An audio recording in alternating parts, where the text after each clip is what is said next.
October 5th, 2019 Structural Modeling Conference. Today, the topic of our discussion is ontology as a system.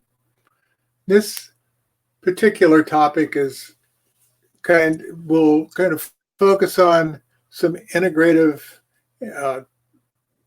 aspects of ontology, knowledge representation that underlie much of what we do in systems engineering and much of what we do in systems science and in other areas where we're trying to communicate about science and integrate in a disciplinary approach. So this particular evaluation of the ontology as a system is based on the work that Mary and I did on the General Systems Cube, which we published in February of 2019. And it's available on ResearchGate.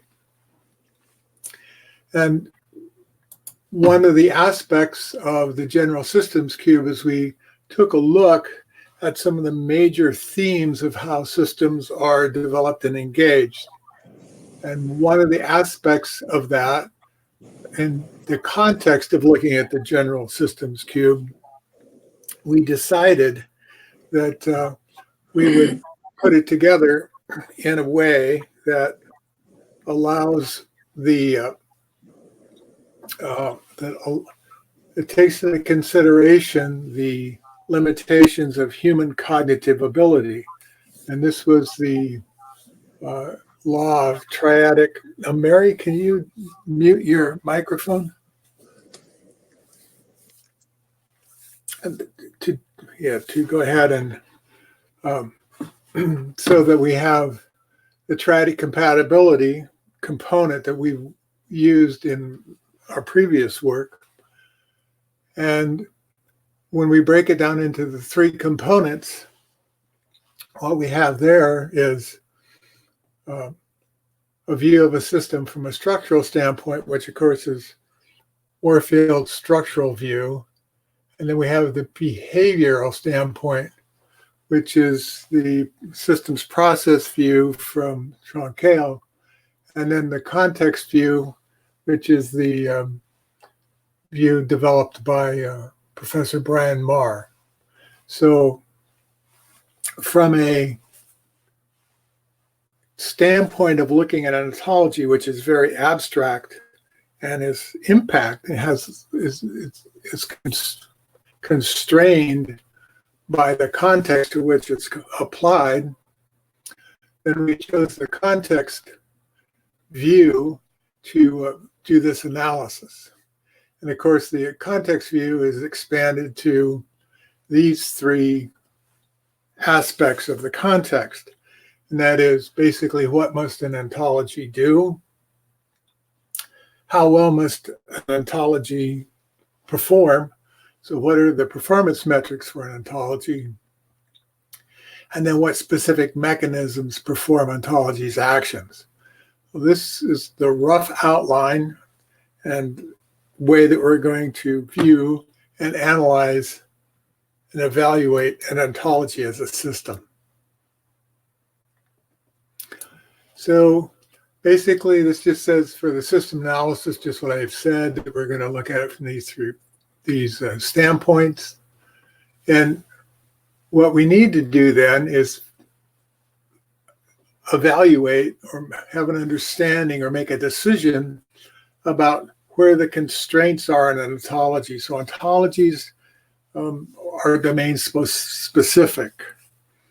And so when we look at the context, we say, okay, the domain of an ontology is part of the context. Maybe the language within which you write the ontology is part of the context. The communities, the people involved that use this ontology, they're all part of the context. And they're not specifically listed or in the expansion. But these are aspects now of the ontology context that are going to impact the evaluation and the utility of any specific ontology. So we go through and we take a look at each one of these components. we start looking at, well, what must an ontology do? And to do this, we start out by just looking at some definitions. By looking at these definitions, we see that there are many different types and definitions for an ontology. And essentially, when we look at the definition of an ontology for metaphysics, it's very, very general. It's a branch of metaphysics concerned with the nature and relations of being. That's very general. Or it's a particular theory about the nature of being or the kinds of things that have existence. So these things are important from a very general historical standpoint. And then as we go on, there's basically the idea that ontology is a philosophical study of being. This definition changed a little bit when people started thinking about formal languages and computer data types. And a specification came along that basically an ontology is a specification of a conceptualization. So now it's not necessarily studying or discovering things that can be, or describing things about that can be, but here we have it now is actually it's a specification of a specific concept, or a specification of the process of conceptualization. I'm not quite sure if this is a process or if it is a noun, a specific thing that happens. So an ontology is a specification of could be a process of conceptualization, or it could be just a concept like addition, or something like say, for example, economics, or physics. So it's a little bit open there in exactly what a conceptualization is. And then another definition of ontology that we looked at here, recorded, is ontology is a catalog of the types of things that are assumed to exist in a domain of interest. So this is the types of things, okay? A catalog of types of things. It's interesting because it's not really the things, it's the types of things that are assumed to exist in a domain of interest. So here we have, now we're starting to put constraints on what the ontology is. It's basically a specific ontology is a catalog of things in a specific domain of interest. So the catalog should be different between different domains. From the perspective of a person who uses a language for the purpose of talking about the domain. So now also introduce the impact of what language you're using in this context. So this is from Soa's Knowledge Representation book, and it's fairly interesting because now we're starting to get a little bit more in detail. Some of the ambiguity is kind of going away.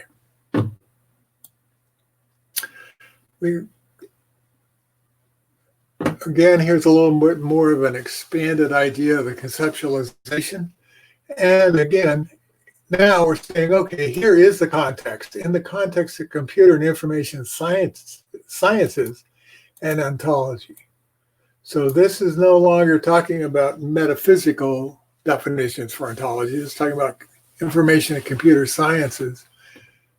So an ontology defines a set of representational primitives with which to model a domain of knowledge or discourse.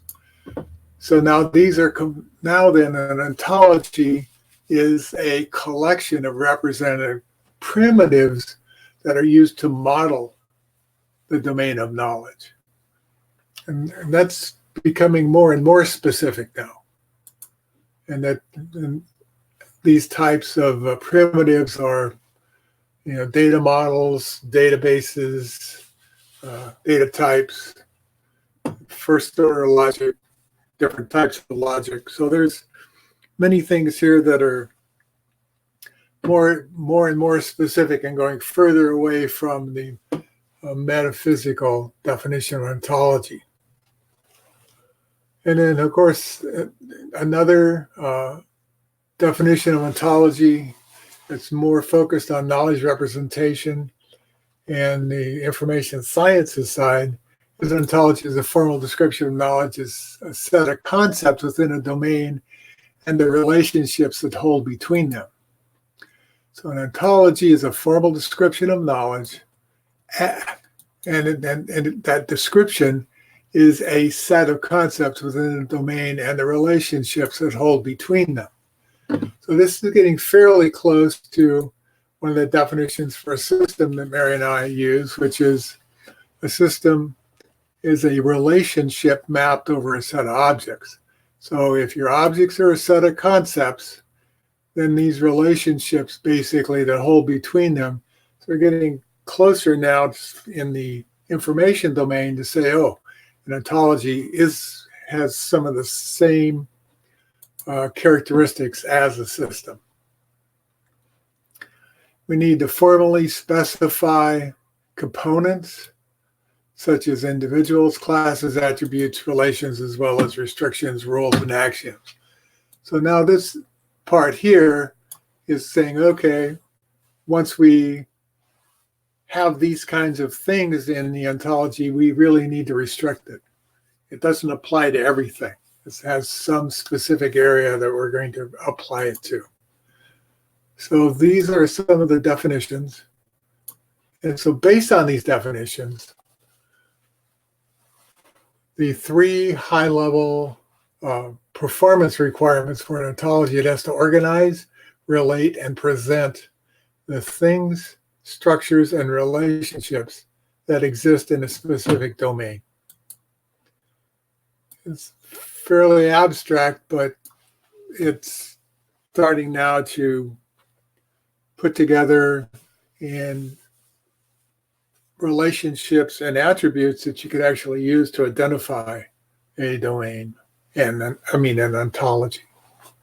Okay. So, and there's different, two basic different types of ontologies. One is a foundational ontology in the sense that it's a general and applies to everything, all other domains, or the domain is basically constrained to a specific area of interest. So you either have an ontology that's focused on a specific domain, or you have one that applies to them all. Okay, so essentially, once we start talking about the idea of objects, which are things, structures that exist in a specific domain, and the relationships between them, then we need to start talking about, well, what are the typical relationships that are used in a ontology. So some of those are fairly well known. Is a relationships, class of, subclass of, is a superclass of, is a part of. These are the types of real fundamental relationships between concepts, things that you would find in an ontology. Okay, so now that we've continued to look at the components of an ontology, the behavior of an ontology, what does it have to do? What is its performance? What is its functions? We need to look at some of its, why would you create an ontology? What would motivate you to create an ontology? How would you use it? What's the mission objectives of an ontology? Some typical goals and mission objectives associated with ontology creation development are support domain knowledge analysis. Well, one of the driving factors in information systems and in ontology development today is that we have massive amounts of data. And what we want to do is we want to be able to address this data and form it into knowledge. So what type of filters or what type of mediating systems do we need to put between these massive amounts of digital data that's available and actionable knowledge for human beings? And so I view an ontology as being one of the aspects, one of the tools, one of the processes, one of the things that sits in this middle area.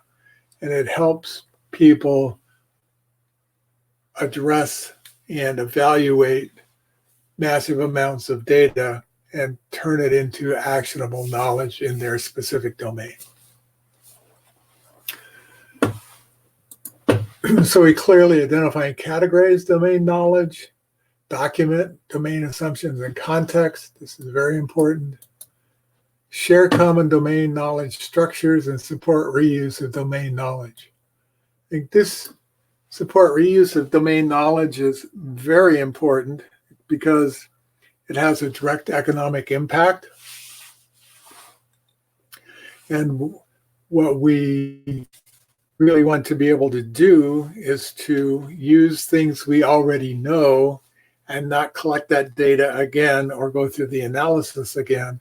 Just be able to identify the pattern or the ontology or the knowledge set or the knowledge graph and say, okay, this knowledge graph, that means this. We don't have to go through that again. And if the intelligent intended audience, either human or software agent, has a strong impact on the ontology's configuration, language, and structure. And so this is really, I believe, an important part because an ontology needs to be understandable, at least conceptually from the human standpoint. It also needs to be, you also need to be able to engage it with a software agent because of the massive amounts of raw data and information that's available as input into an ontology. So there's a balance here that's required for any specific ontology to be effective. And it's something that we need to think about what those design requirements are. And if we were to design an ontology, what would its valuable characteristics be? Okay, so is there any questions up to this point? I've been talking quite a bit here. No, that's very helpful. My interest going on from this, of course, is in relation to systems in general and the struggle to produce an ontology of the field of systems. And it all comes down to where you draw your boundaries, I guess, in some respects. So I don't know. From what you present, very logical. Great to see these different perspectives. It's interesting to see how many different perspectives on the word ontology there are, as you've presented. Yeah, there's a few different ones. I think what an ontology has to do, go through, look at this, some of the ideas and some of the questions that pop up in my mind.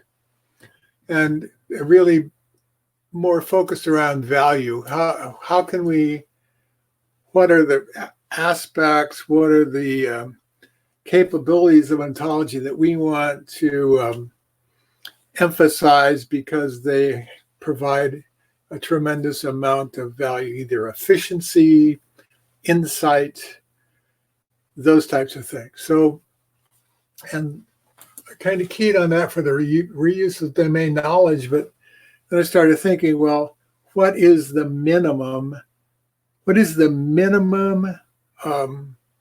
configuration of an ontology?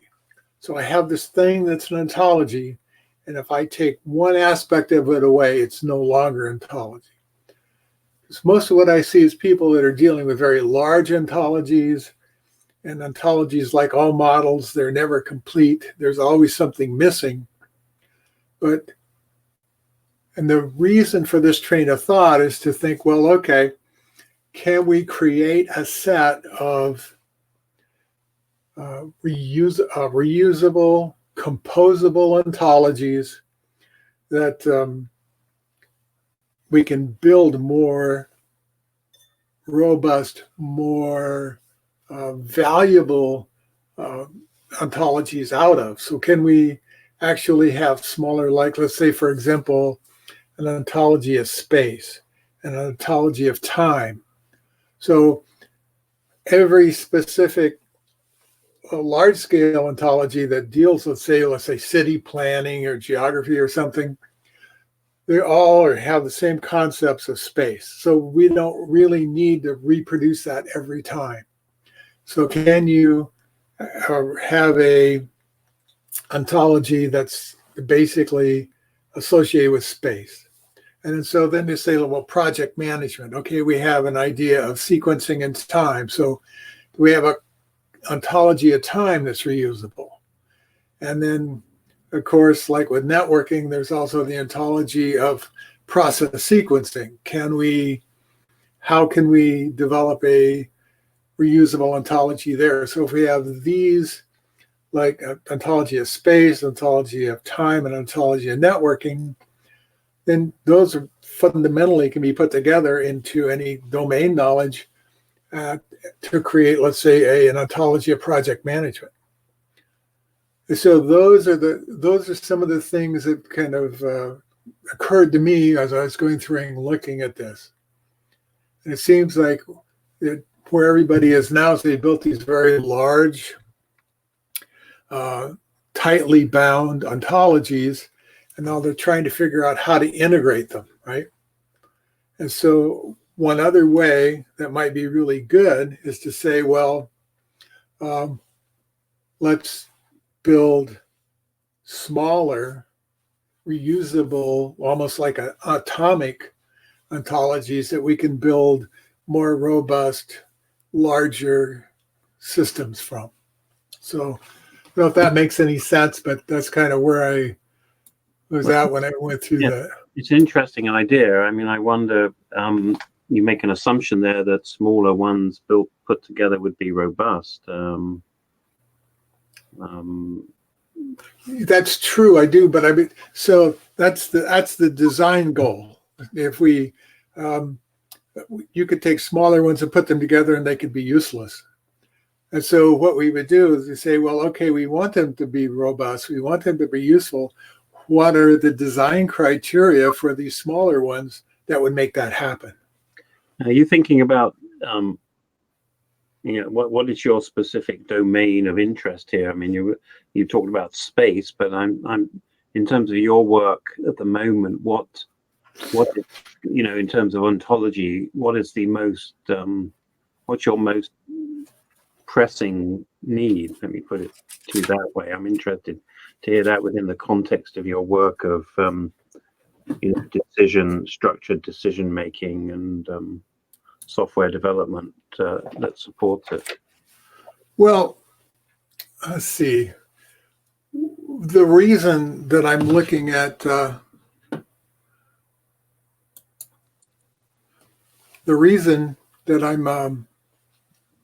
looking at ontologies and from this point of view is I'm very interested in knowledge sharing. And so my specific experience has been in large-scale projects and large-scale programs that knowledge exchange is fraught with disaster, and that we almost have different groups of people that speak different languages. And so what I am one of the quests that I've been on here is to say, okay, how can we address this basically knowledge exchange problem and make it more robust and more effective? So all of the systems engineering approach, we started basically with the work that Warfield did with the triadic constraints of humans. So one of the things that I found is that not a lot of people that design these ontologies are sensitive to overloading the human being when they're presenting the concepts. And so to take and look at the idea of creating a composable ontology, which is composable knowledge sharing, which you can use in almost any large system approach. Hopefully that answered your question of what's the motivation here. Yeah, no, it's admirable. It always comes down to negotiation about individual understandings of meanings attached to words, and I mean that's an infinite variety. So it's about negotiated agreement about what is meaningful for the context and the group that you have, isn't it? Yes, I believe that is a very important part of what's going on. But okay, just as this isn't in the paper, and this is kind of a side note, and we'll just tell a little story here. But Tryon was one of the fellows back in the 30s that was working in Berkeley, and he was a psychologist, and he was evaluating people, different types of psychological experiments on people and their capabilities and so forth. In those days, they had mechanical calculators to do all their statistics and to evaluate their experimental data. So the subject matter expert in those days, right, would go in and would say, okay, he would design the experiment, run the experiment, and evaluate all of their specific data from the experiment by hand. And that was all done with the overview and expertise of the principal scientist doing that. Okay. So then Tryon's wife was also a person that did psychological research, and she didn't really, it appears anyway, like doing the calculations. And so he had to do her calculation work. He didn't like that. So he wrote a desk instruction that very specifically said, this is the way you do these things, so someone else could do it and he wouldn't have to be cranking out all the calculations. He did this during the 30s and 40s. So he became very well known because he did this. Then in the 60s and 70s, they started transferring these mechanical processes or algorithms that he had written from his approach to computers. And then it started to split because when you had a primary scientific investigator that was a subject matter expert in the field, they were mostly interested in the objects, the subjects of the experiment, right? And so they were into the idea of object analysis. And then when they started putting it into the computers, they gave it to another professional group of people that knew nothing about the objects of the study, but only had the variables. So they went into variable analysis, and the variable analysis piece, they put these huge computer programs and computers behind them, and kind of made injected a conceptual barrier between the scientists that normally were doing the work and the output from the data, because the computer was kind of a black box. They didn't know what was going on in it. Okay. And so they have basically object analysis and variable analysis. Interested in this, Mary and I have written a couple papers on cluster analysis and how that impacts the objects and the variables, and they're also on ResearchGate. But I happen to currently be taking a class in data science and machine learning. And right off the bat, we're hit with this new technique, this new algorithm that was developed here in the last few years. It's called statistical neighbor embedding, which basically is a variable analysis with completely synthetic attributes and completely synthetic axes. And so now driving the computational equivalent of looking at all this data that's available to create ontologies and concepts, the computing power is so ubiquitous. The algorithms they're developing now are basically now presenting data that show you patterns, but you have no idea what the axes are. So we're moving further and further away from human understanding, applying those types of patterns. I think in this particular case, there's an opportunity to say, okay, humans are constrained in understanding at these levels. These are the types of clustering activities, features, factors, and attributes that we really need to look at. And to be effective, we really should be able to put these together using common variables, common concepts that human beings understand, and we can compose them and decompose them. So that's end of rant.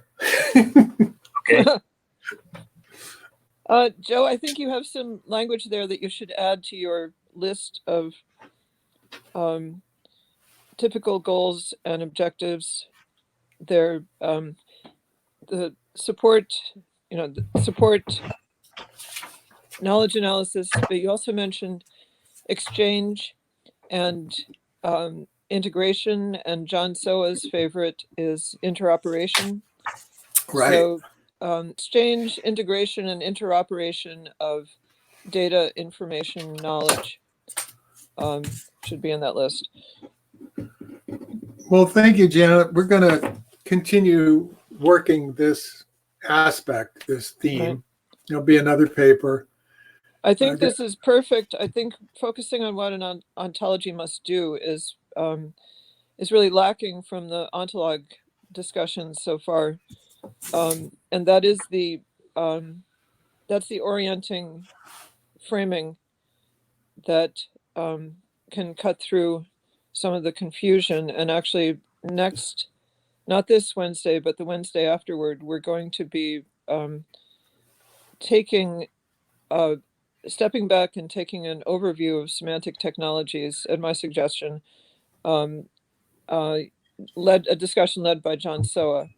So instead of getting down in the weeds and saying, well, a knowledge graph uses the graphic representation, and a relational database uses a tabular representation, we're going to step back and try to do your kind of analysis here. So very, very timely, very good. All right. Well, I think that it just seems to me, and realistically, one of the things that I try to do when I look at these types of situations is I try to find a place, say, okay, where did digital computers impact the process that I'm interested in, right? So that's, somewhere between the 60s and the 90s, right? That 30-year period, right? And in this particular case, in cluster analysis and so forth, people really used to do the same things by hand, right? In the 30s and 40s. They were talking to each other. They had, they communicated well. The concepts were all there. They had to create, processes and think about what are common aspects in each domain, but they were doing it. And so now today, as you go through and you look at these components, you can see that, human beings and human understanding here and the concepts to be able to express what's really going on as far as the human is concerned, the digital approach is pushing the processes completely away from that. And again, as I said, I was just kind of stunned when I saw these synthetic axes that basically are meaningless. They're only generated by the computer under certain conditions, so that it doesn't. And the axes, the variables, and the objects, the object characteristics, those are the things a human being uses to create context. And so it's taking it completely out of context. Mhm. Yeah, it's a very interesting development. I think, your observation about the distinction between, pre personal computers and the internet really is an important juncture in the evolution of what ontology must perform, what other ontologies are about, and conceivably, I suppose, or historically thinking about it. I mean, when you had big computers in a physical location, people that were gathered around that computer or were developing ontologies were not necessarily in wide communications with their colleagues, because it was by post or mail and maybe telephone. It wasn't by instant exchange over an internet with everyone having their own computing power and everyone having a voice. So, I mean, it was a much more constrained environment on which the ontologies were developed. Yes. So, Well, I would argue the other perspective, I think, is helpful here as well. That I do not see, if you're looking at what ontologies do, I do not see a break from the original discussions about ontologies among the Greek philosophers, say, and today. I think it's more of a similar but different. I think it's helpful to see the what is common. And in Joe's case of the development of new algorithms, those should still be evaluated in a human context in terms of what they do. But getting back to the question of ontologies, if one sees that, well, usually people contrast the word ontology as the name of a field of study versus ontologies, discrete ontologies generated as information artifacts or as technical artifacts, and that introduces confusion. Whereas actually, if you went back and you said, Democritus had an ontology and Plato had an ontology, and if you look at their discrete ontologies, they had to identify the categories of entities, types of entities in their ontology, communicate it systematically using a language to enable, these the kinds of values that you talk about there, of producing effects. So you can still apply like Gruber's definition or Soa's definition back in the old days of philosophical ontology discussion. The difference would be the lack of a formal specification and encoding in a computer and applying algorithms and that kind of thing. So that does make a difference, but it's not the source of confusion. Primarily is when people compare what one could be called big O ontology, which is the whole field of study, with specific ontologies that are codifications of domains. So that's my rant for the day. well, it's so there's and I think that's really important, because when you talk about an ontology in an abstract sense and you don't apply it to any specific domain, then you have a number of challenges. And the reason I like this specific evaluation viewpoint is that all of those aspects and criteria are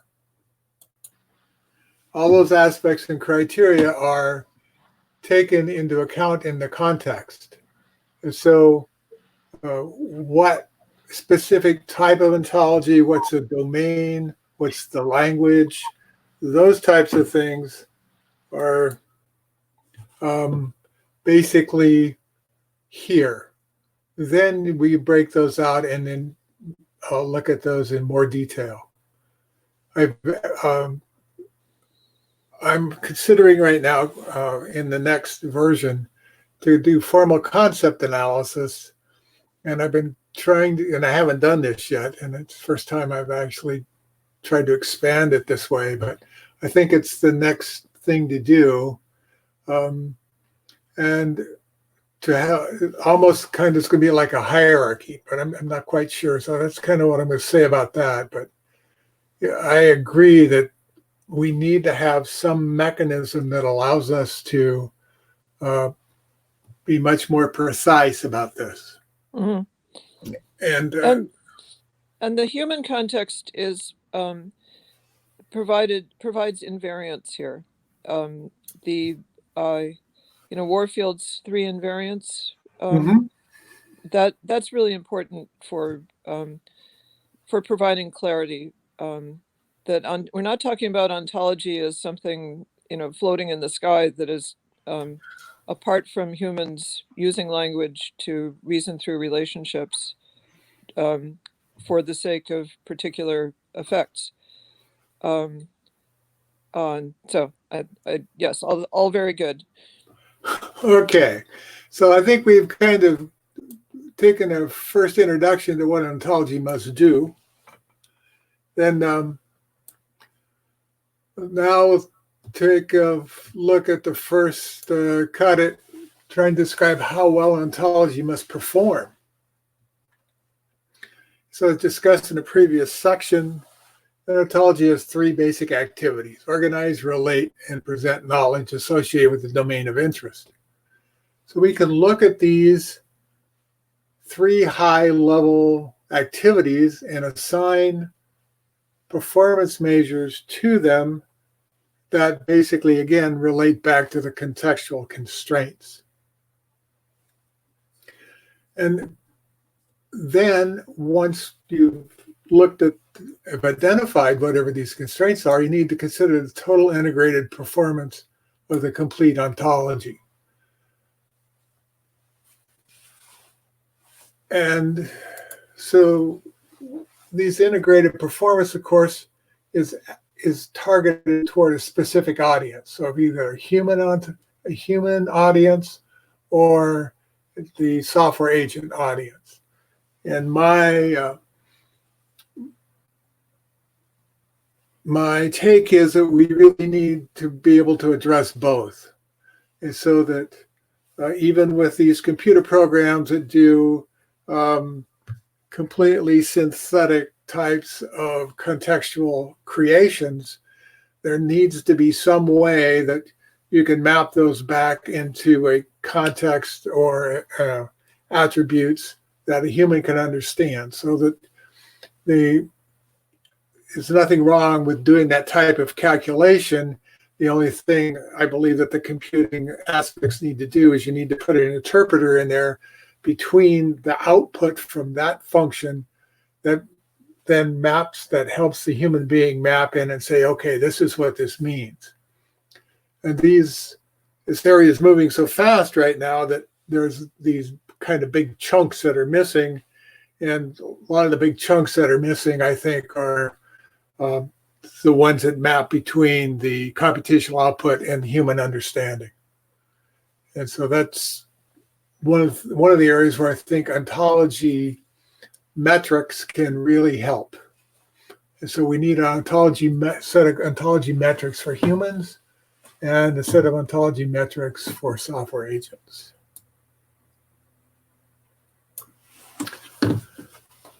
So the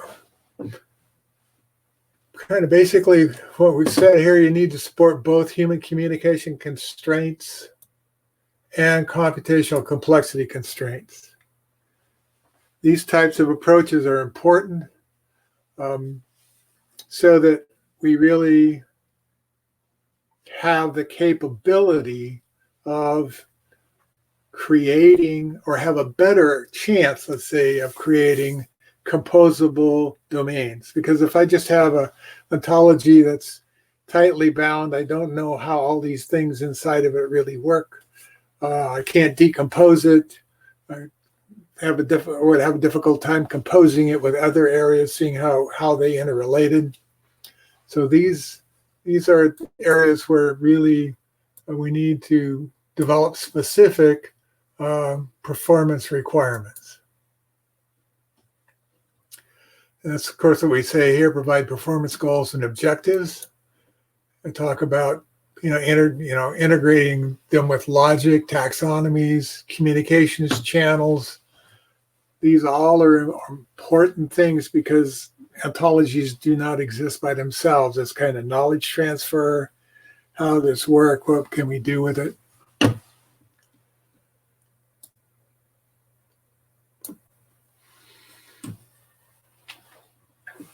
So in some cases, simple classification and documentation may all be required. And so really, I look at like a structural model in some cases as an ontology. It has objects that exist, and it has a relationship. So actually the art form itself is designed on the basis of actually integrating a series or a set or a finite number of these very simple uni-relationship type of viewpoints of a specific system. And the idea of composing and decomposing simple ontologies is a foundational concept in the art form. And Mary and I have, again, written about that quite a lot. And what the purpose of the art form is, how it works, those types of things.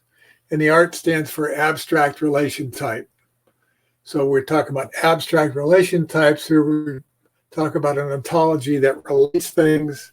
So we are able to compose a number of relationships across a set of objects. And we can have many different functions that actually do that. So if we have complex concepts, knowledge structures, and relationships, we can also address these, again, by composing simpler representations of the fundamental knowledge.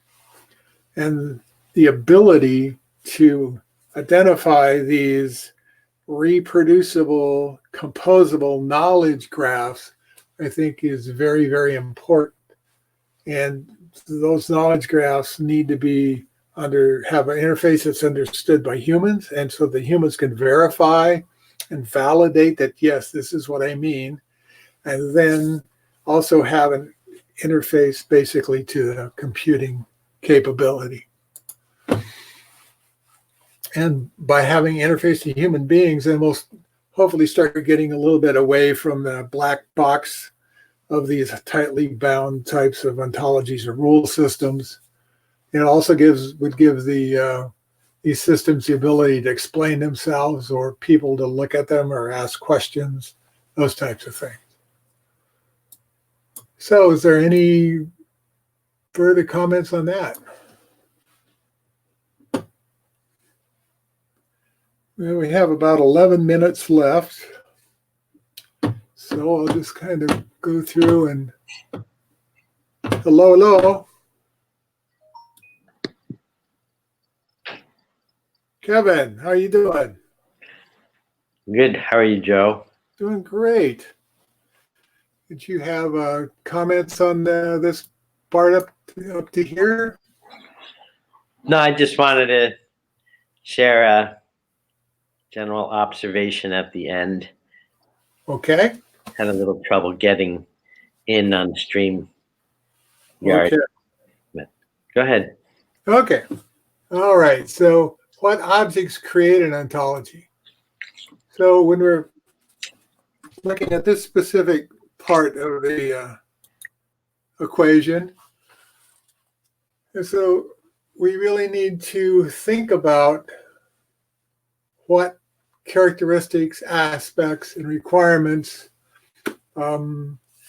dictate the form of the objects in an ontology. So the audience will definitely generally set requirements for the ontology objects. The language used to encode the ontology, or in fact, it probably should be the languages used, because you may want to have a human language, and then you also want to have an executable formal language, maybe even more than one executable formal language. So these aspects, like, how many different types of language representations do we need? And then the degree to which an ontology must interact with other existing ontologies and information artifacts. So these contextual aspects then are the source of a wide range of object requirements.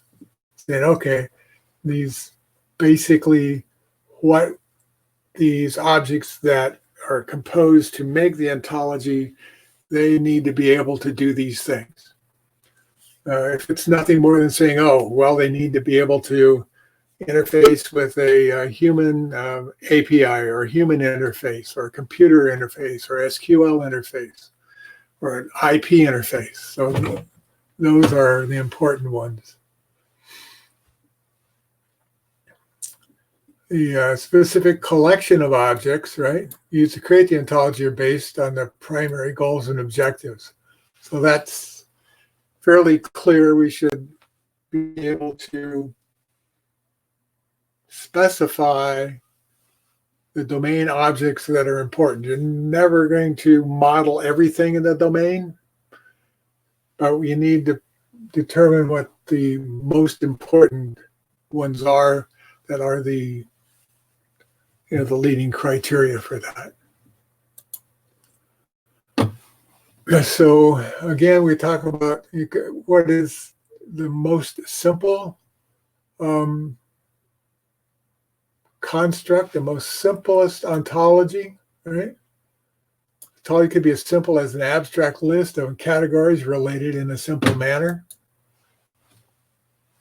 So given that, or given we have a bunch of these, like I said, space, time, like say program management or something, then those can be composed if they have similar interfaces, similar languages, and similar objectives. And so basically you can have a wide range of conceptual templates that really work with both the software and also templates that work with the human beings. Two different sets. I see that lots of cases there's a lot of emphasis on the computer executable piece. The communication to human beings is less, it appears to me now to get less attention. And for ontologies to be effective, I think that needs to be addressed. We talked a little bit about tie this into structural modeling is used to structure unknown or poorly defined systems. If a very simple type, it is a very simple type of ontology. That's what I'm proposing, is that when we do these simple structural graphs, simple structural representations, what we're doing is we're creating a very simple type of ontology. We have objects, we have one relationship, and we structure them in a graph.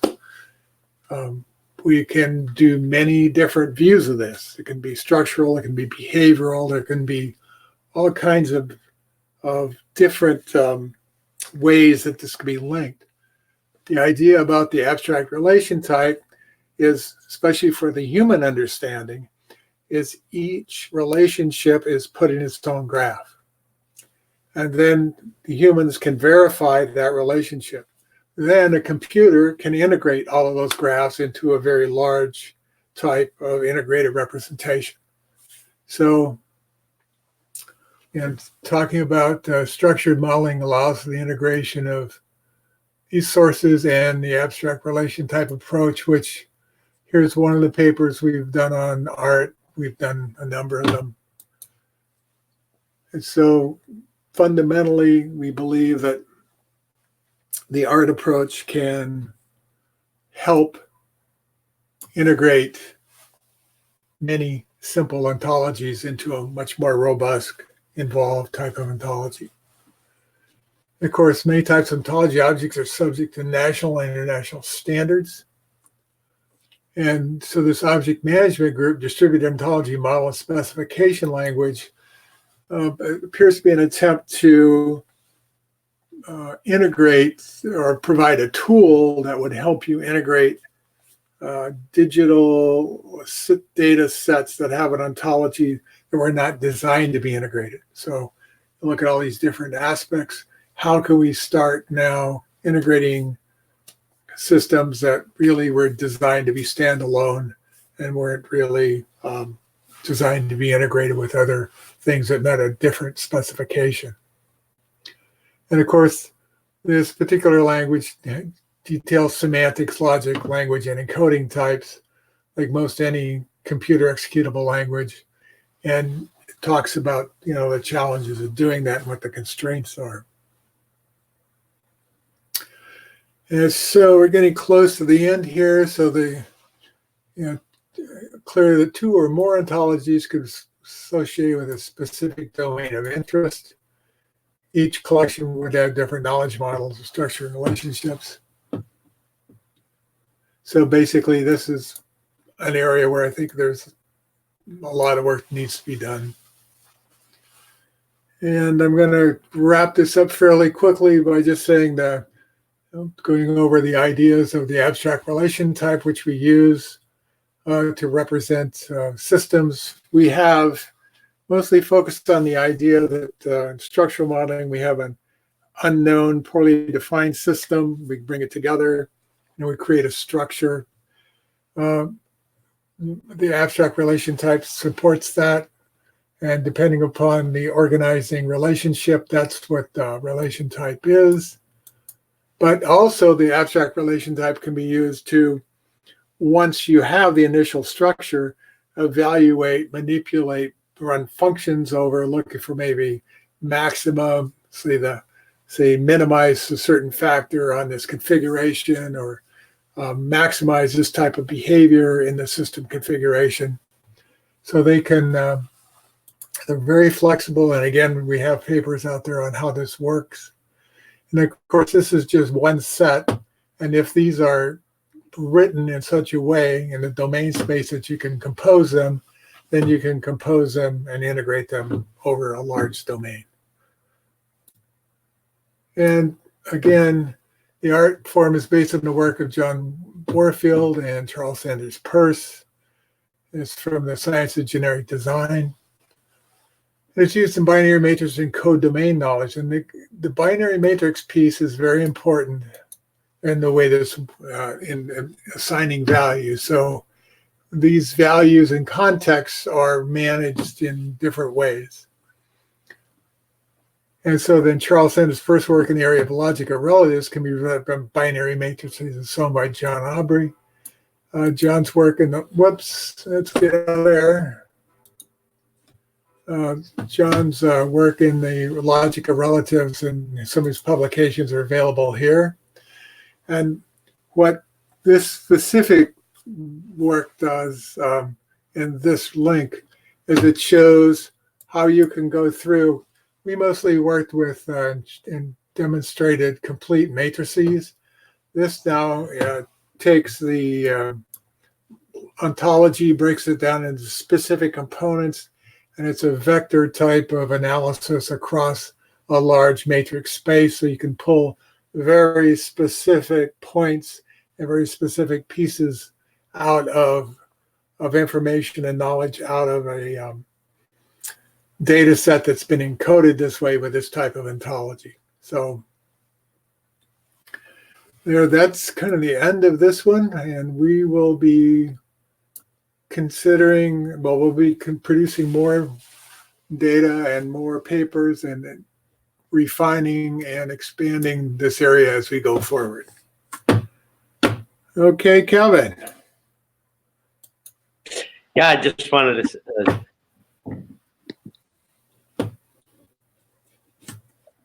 to share a little anecdote that in the 17th century there was a philosopher named John Wilkins, and he wanted to create a universal language which is based on a classification system. Yep. And that the classification would be embedded in the word itself. So like Z sub I would mean the genus beast, Z sub IT meant rapacious beast of the dog kind, and Z sub ITA meant dog. Yep. In 1942, the Argentine writer Jorge Luis Borges shared a categorical system about animals that he claimed came from a Chinese encyclopedia, and he wanted to emphasize the cultural specificity of any attempt to form categorical systems. Here's the list of animals: those that belong to the emperor, embalmed ones, those that are trained, suckling pigs, mermaids, fabulous ones, stray dogs, those that are included in this classification, those that tremble as if they were mad, innumerable ones, those drawn with a very fine camel hair brush, etc., and those that have just broken the flower vase. That's interesting. That's All an right. ontology of a different kind. Yeah, there you go. I wonder what the relationship is there. I was kind of grasping for the relation. Seemed to be a bit random, but Right. there you go. All right. Well, any final comments before we sign off? Well, does anybody want to do in October, 2 weeks from now? What is that? That would be the 19th. We're going to have the pattern literacy. Helene has tentatively agreed to do it for November 2nd, I think it is. Oh, the pattern literacy? Yeah. What would be a good lead up to that 2 weeks from now? Oh, well, I think that any type of connection between relationships and objects within systematic development would fit in perfect. Would you have something you'd like to present? One possibility is, Kevin, you have a great historic overview that you presented at the INCOSI System Science Working Group. I